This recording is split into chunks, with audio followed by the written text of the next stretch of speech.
This is geometry, and we're going to talk about slopes of lines.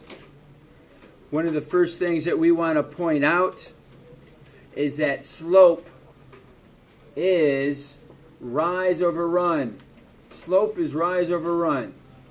Some people call it the change in y over the change in x. Here's our formula. This is a formula that you would need to use for calculating slope. y2 minus y1, x2 minus x1.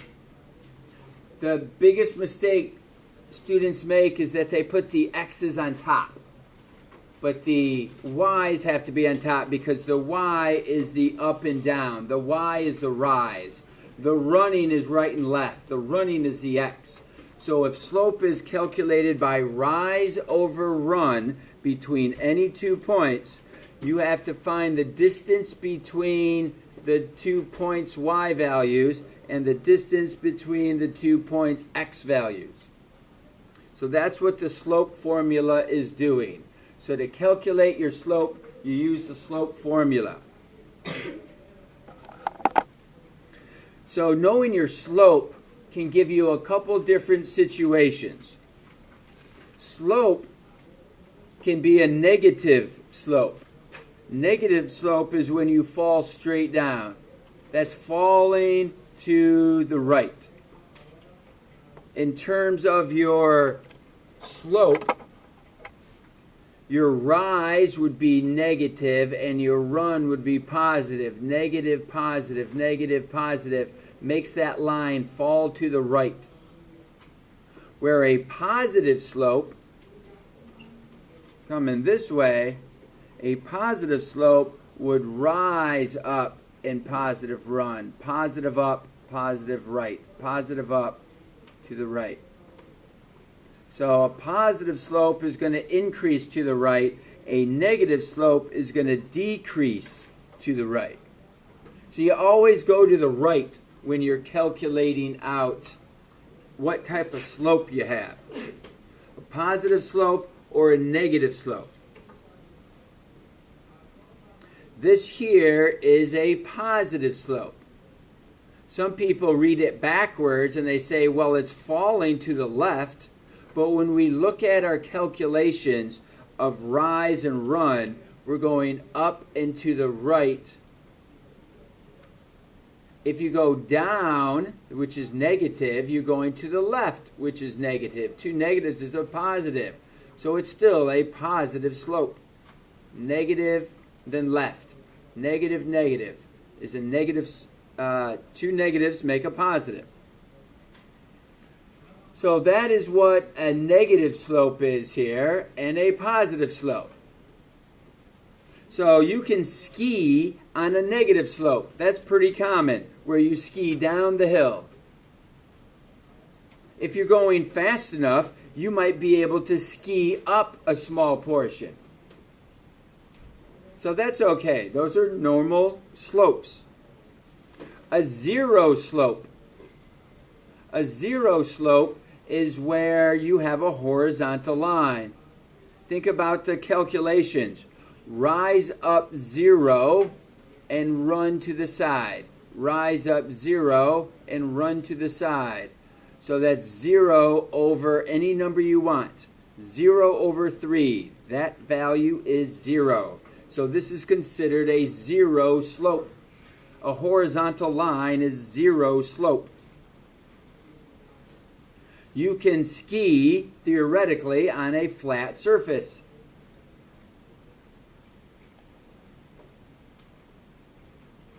But an undefined surface, that's going to be a vertical line.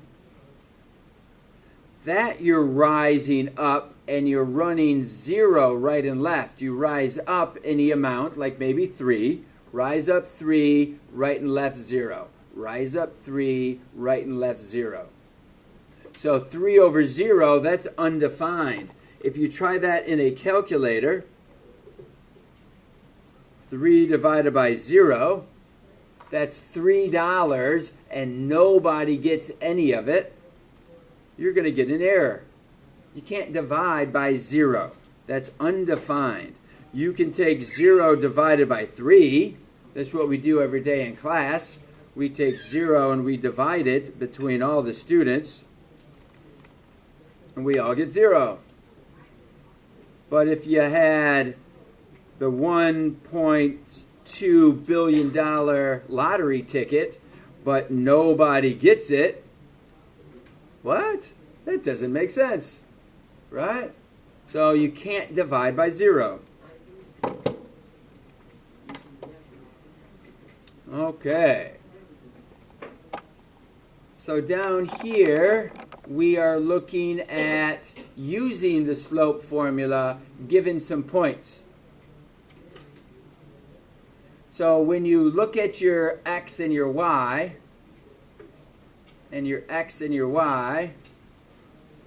you want to label those points as x1, y1, x2, y2. So in this case, we might call this x1, y1, and this x2, y2. Kind of hard to see in there, but there's your values. So if your formula is y2 minus y1 over x2 minus x1, that's what we have here. Then you're going to take your y2 number. When we look here, well, it looks like I have my y2 value backwards, but let's just use mine for a second. I'll show you something kind of cool. So y2 is 2. y1 was 4. x2 is 8. x1 is 6. 2 minus 4 is a negative 2. 8 minus 6 is a positive 2. A negative divided by a positive is still a negative. 2 divided by 2 is just 1. So that slope is negative 1. That's the same thing they got here, even though they did their points in the opposite order. It won't matter which point's considered point 1 and which point is considered point 2. You just have to be consistent in the problem.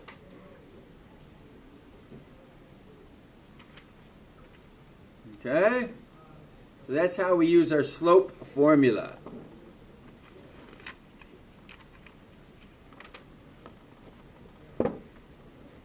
All right, parallel.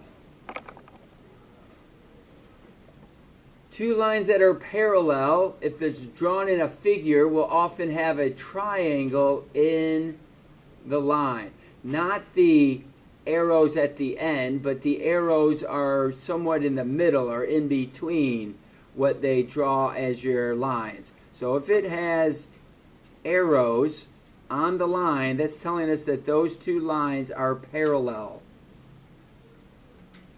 That is similar to what we do with perpendicular. Perpendicular doesn't use arrows, but it uses a box in the corner. We know that a box makes a right angle. So if you have two lines that are perpendicular to each other, we would put a box in the corner to show that those perpendicular lines form a right angle.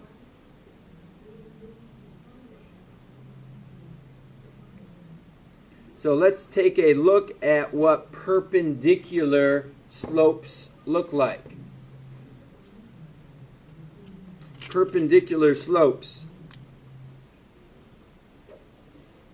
All right, so here are our lines. We have the red, so we're going to use 3 minus 5. Those are the y values. 5 minus 2. Those are the x values. So we have negative 2 over 3. Negative 2 over 3 is the slope of the red line. Take a look. You're going down 2 and over 3.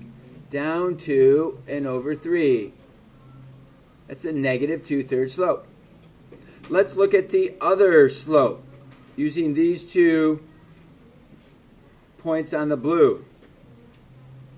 On the blue, we could say 6 minus 0 for the y's, and 7 minus 3 for the x's. That would be 6 over 4. Can we reduce 6 over 4?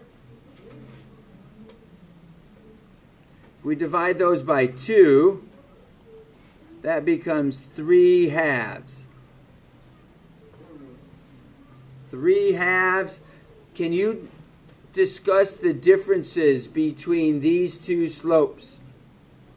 What's the difference about those two slopes?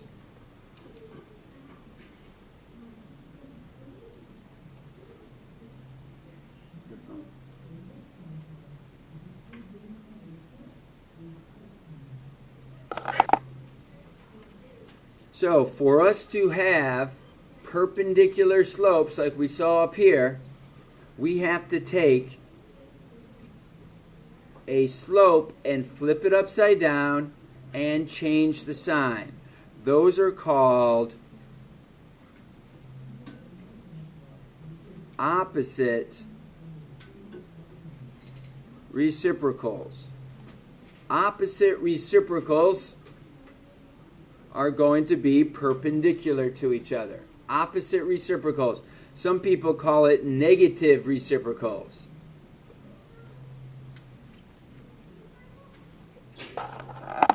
All right, so let's try this in a few problems that we could see. Here we're falling to the right. So what type of slope falls to the right? Negative slope falls to the right. So 4 would be A. What type of slope is like the floor, is horizontal? 0. That would be 5. So 5 would be B. What slope is like a wall? That would be undefined. And what slope increases to the right? That's going to be positive, so 3 is going to be D. See how that works?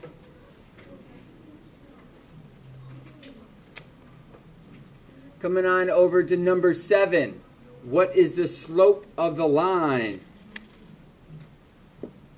The slope of the line. We would start out using the slope formula.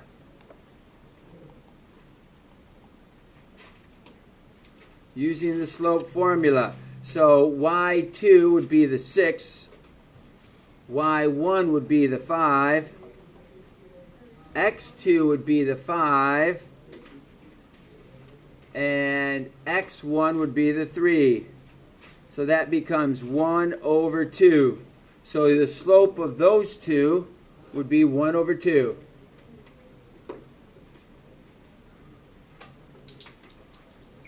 All right, so next we will go down and talk about how do we compare? How do we make a comparison between two sets of points?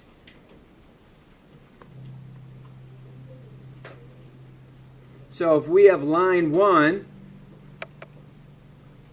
we would look at y minus y, that would be y2 minus y1.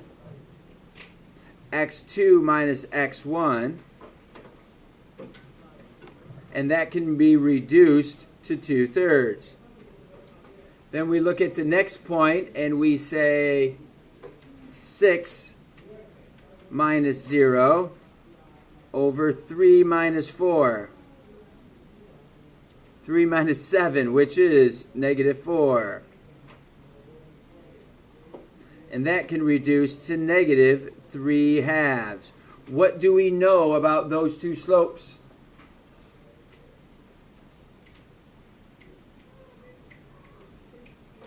They are flipped and the sign is changed. So we would call these opposite reciprocal slopes. Opposite reciprocal slopes are perpendicular. So these two lines would be considered perpendicular because they give you opposite reciprocal slopes. What would parallel slopes look like? What would parallel? Parallel is going to be in the same direction. So the slopes have to be exactly the same. In a nutshell, that is perpendicular. That's parallel. Parallel is going to have the same slope. Perpendicular has opposite reciprocal slopes.